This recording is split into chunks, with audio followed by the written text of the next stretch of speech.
nombre es Florencia Pinoza, voy a curso primero básico B, voy a la escuela Tacumbre, Curicó. Hoy voy a presentar el libro Festín Agustín, mi nombre es Agustín. ¿Qué acontecimiento se celebra? Mi cumpleaños. ¿Qué compraron los papás de Agustín para la fiesta? Te bebía un chocolate y papas fritas. ¿Qué lugar utilizó Agustín como escondite y qué hizo ahí? Me escondí en armario. Me tomé la té bebía. Me comí el chocolate y las papas fritas.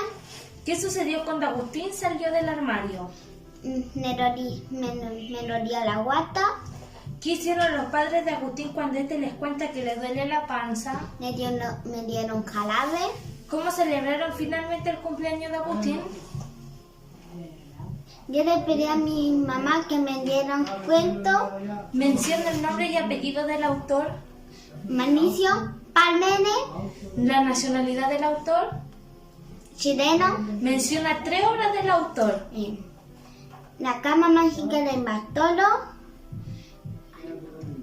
Nombre y apellido del autor.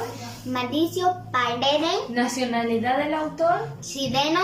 Menciona 3 obras del autor. La cama mágica de Bartolo. Ay, cuánto me quiero. Y Biónica, la niña biónica. ¿Te gustó el libro leído? Sí. ¿Por qué te gustó el libro? Porque me vestió. ¿Recomendarías este libro a alguien? No. Chao.